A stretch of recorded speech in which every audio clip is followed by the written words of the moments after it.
Hi, Sanjukta. Hi, Hi. Veena.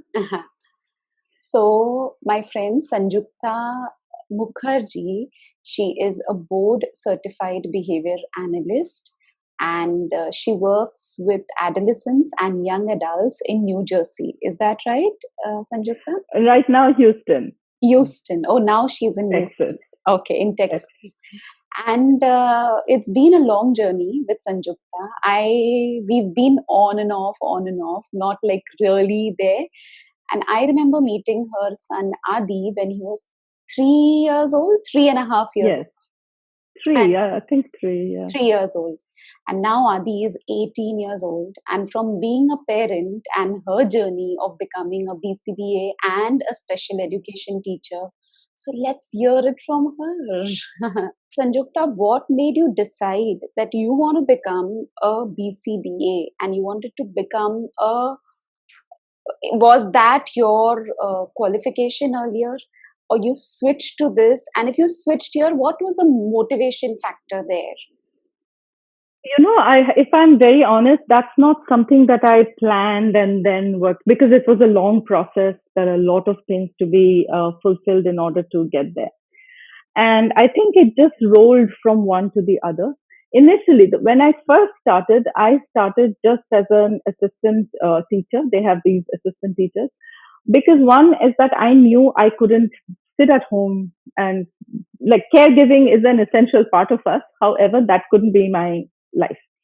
The only part of my life. I needed to be out. I needed to be working. So how then do I make it happen if I'm by myself here? We don't have a lot of family around here. So I said, okay, let me try being in school so that way I'll get summer holidays off. I'll get the same holidays as he's getting. So I'll still be around him and I'll still be able to myself be working. So when I started the that position, I loved it, and I said, okay, now I want to be a teacher. So I did a teacher position, and then you get keep feedback from others. They're like, oh no, you're great at this. Maybe you should consider something else. And then, anyways, I was doing so. My initial studies was in economics. Then I started doing my master's here in special education and autism studies. And then my professor said, you've been doing so great. If you just add this, then you can, for your BCBA exam. I said, okay, why not? So I added something, and my school district, they had BCBAs who would be supervising my hours because that was a big component of all of this. So they were like readily accepting, yeah, yeah, we'll do that for you. So they supervised it and then the exam.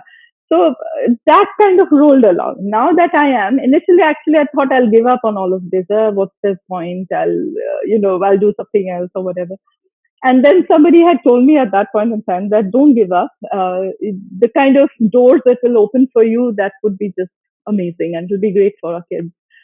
So I said, okay. So, that's when, because there was one time that, they were just having no this, no that, because my thing was from Bombay University, all kinds of things they were.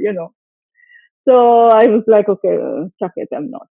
But that's how it just rolled along. I'm glad where I have reached, simply because it does. One is that it does open. I'm able to collaborate right now, with a couple of other universities. We're trying to see, my future work will totally be on employment and vocational training of adults. So That's 22 wow. plus. Hmm. That's So wow that's because it's so amazing. No, you'll be able to help Adi also, and you are in that role as a qualified person to be able to do that. That's like yeah, really must be so fulfilling. No? it is, and I feel this. And my experiences bear me out, whether that's been in the school or now at the clinic. In fact, when I am in a parent training and I tell the parents that, I know how, what it is, because it's, my life is that 24/7, 365. And I know exactly when they tell me, certain things, Yeah, yeah, very typical. I know that I'm a trained professional, but at home I'm a mother. I am not a BCBA at home. I'm not a teacher at home. I am a mother. And many times I catch myself that, oh, I shouldn't have done that. Okay, that was an attention maintained behavior and I just reinforced it. I catch it. big, and so when the mother tells me, I feel like, yeah, I know what, like all parents don't need to be special education teachers and BCBAs in order to speak for their children, or to do this. So I feel I'm able to connect with most, and I think all of my parents in a very different way, or very like one of their own kind of way. And right now, I think also I take it very, very important that advocacy for my child, and therefore so many others. That too is extremely critical for me. I feel I am right now involved a little bit with public policy and advocacy. That try to get myself as a parent and professional in whatever spaces I can, just so I only plan for Adi, but in that I'm able to take so many others in. It just doesn't require any additional planning. If I plan for one, I have already accounted for so many more. Wow, that's so great. I wanted to ask you one more thing, Sanjukta. Since you're mentioning this, some parents whose kids get diagnosed and they are like, so what? I'll learn and I'll work with my child. And I tell them, yeah, you can. You may do it in the future, but at this point of time, it's important that now you take some expert opinion so that you can, because that critical time is important. Imagine when Adi was 3 and at that time you decide, no, no, now I'll first do BCBA and then I'll work. So I want you to share that viewpoint with parents also, because we can all of course get trained, but the child doesn't have so much time. So Yeah, and I salute all parents who are able to keep a full time work and have small babies at home or small children at home. All parents, I mean, any, not just a special needs child, but any small children, and particularly the ones who have a child with special needs, because it is, I felt, I may have got frustrated at the time that, oh, I was not going out and working, but I also knew that there was no way I could do it, because he was in school. After he came back, there was a time that it was therapy heavy. And it was therapy heavy not just with ADA, but because of all the sports we did. I had to take him places. We did something called a recreation therapy, and it was just, social skills, just hanging out with other kids and doing an activity together. But just for that, we had to drive, it was a little far off. So a lot of things were going on at that point in time. And I truly feel, because I was able to give him all of that, or rather just take him places and just, like have him follow instructions from a variety of people in a variety of settings, and novel instructions, different expectations in different settings. It really helped. And I see that today. Today, I see my life is so much more, easy, like not easier. How do I say it? Much more, like smoothly. It's flowing so much more smooth, because of all that I had done back then. Now, I'm not saying that every parent has to do that. Again, you follow your family's, your child's rhythm. You follow what works best for you. This worked for me. Is that,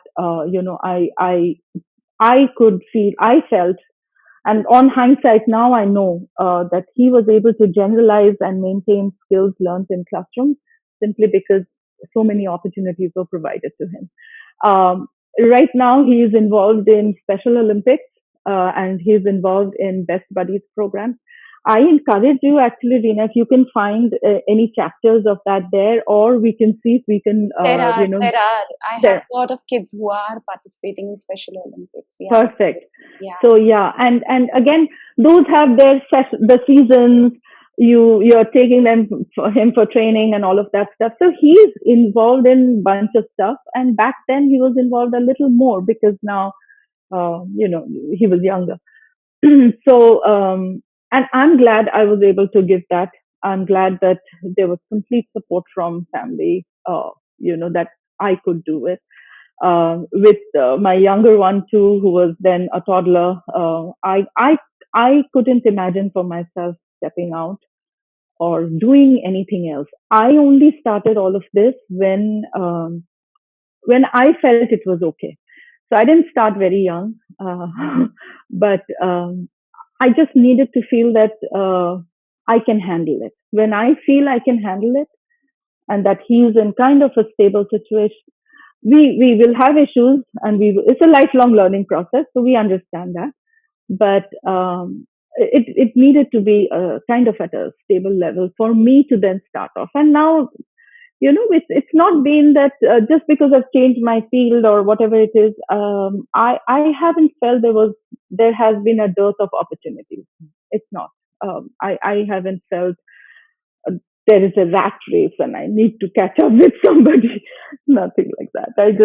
I take it the way I can handle, and keeping my the family level stable. That's important for me. Otherwise, if there's a rocking boat, I won't be successful outside.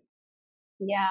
So the aim is that if parents who have younger kids and who are listening, of course, they can get trained and they should get trained if that's their interest, but priorities matter. And at the earlier age, the child needs therapy so that, we can definitely get the most out from the child, right? Yeah, yeah. Great. Definitely far more intensive therapy when they are younger. And once that time goes, it goes.